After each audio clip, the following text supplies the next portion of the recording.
Now with some hooves, you got to make educated guesses before you start trimming where that problem is. With this one, well, it's pretty obvious. That problem is going to be right down here and it's going to track right out the top. Let's get started. Welcome back to Nate the Hoof Guy.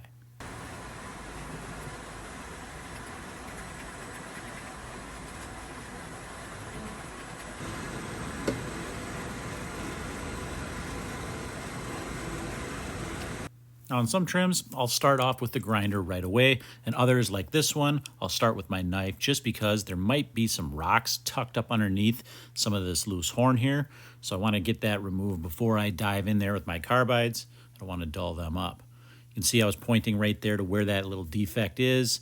Becomes more evident as we get this cleaned up. We're going to start from there and then work our way up toward that heel bulb.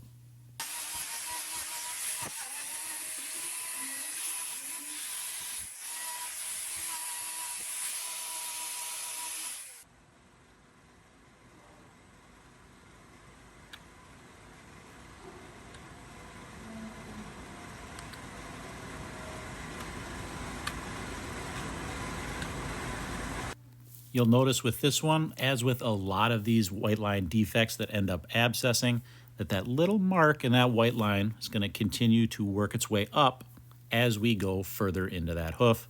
That's just a little bit more evidence that these problems actually begin on the inside of that claw, and as that defect becomes exposed to the elements, that's when it abscesses and we have problems that we end up needing to fix, like this one right here.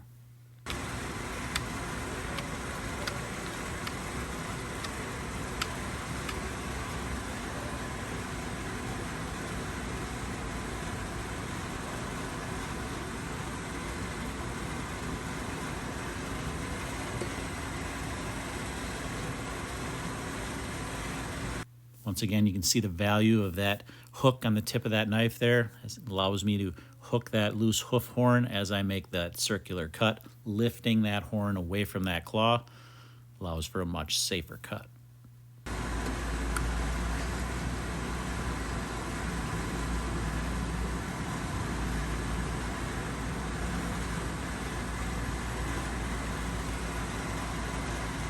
One of the questions I get a lot has to do with the consistency of the horn. What does it feel like when I'm cutting through it? This solar horn feels a lot like what it would be like to cut through rubber, like say a rubber tire. Really dense, not exactly what I would say as hard, but hard enough that it takes some force to pull that knife through. That outside wall horn, on the other hand, is much harder, much more like a piece of hardwood, like a piece of oak, something like that. The drier the hooves, the harder that outer layer is going to be, to the point where with some of them you can barely even cut through them with a knife at all. And that's a lot of those hard, drier hooves that you see with tie stall cows. That's going to be super tough, super dry. That outside wall is the structural component of the hoof. This inner part is more of the cushioning layer, more of the solar layer that is there to protect that corium underneath.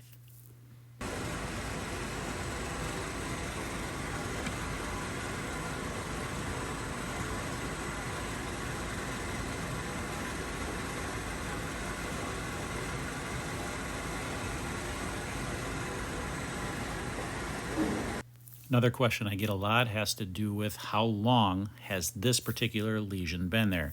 You can see here this heel bulb has just released, meaning that this problem is only days old. The way they progress is once that defect is in that white line, once it becomes exposed to the outside elements, that's when you can get a little pocket of infection inside there, right around that lesion site. Then as that pressure builds, it's going to start to work its way and break free up near the surface, up near the heel bulb, I should say, right along the hairline there. That's a matter of a day or two that's going to happen. So while this may look like it's progressed a long ways, it's really very fresh. The older the lesion becomes, the more we're going to see a layer of separated horn, and then there'll be a new layer already formed underneath. Here we're right at that corium level. So like I said, within a couple of days old, this one is. We're getting to her right away. That's going to allow this to heal up that much faster. If we waited, This would eventually heal on its own. That new layer of hoof would begin to form there. This one that I've removed will eventually fall away on its own. But like I said, that takes much longer. We want to speed this process up, make this cow as comfortable as possible, as fast as we can.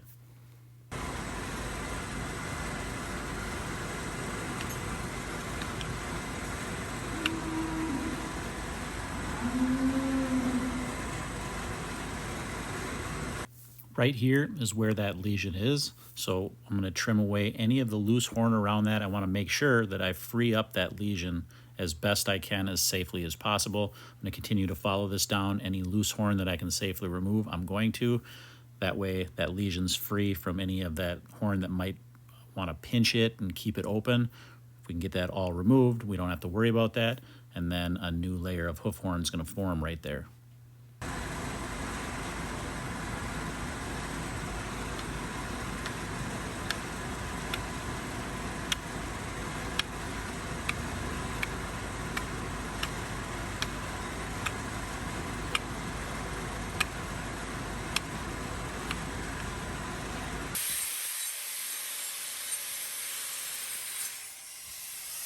And yes, as expected, we're going to get that rubber block in place.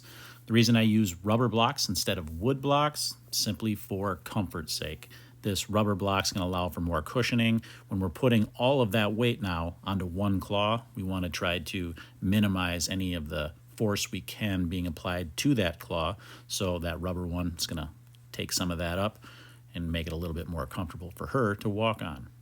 Now we're going to get this all cleaned up, washed out with some chlorhexidine, on with the salicylic acid wrap, and then we'll let her out, see how she's doing on this foot.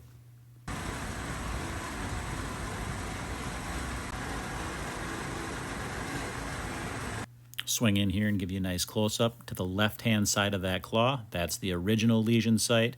As we slide up above here, you can see where that pressure released at that heel bulb. A few little loose edges there we got to clean up, and we're going to get her all wrapped up.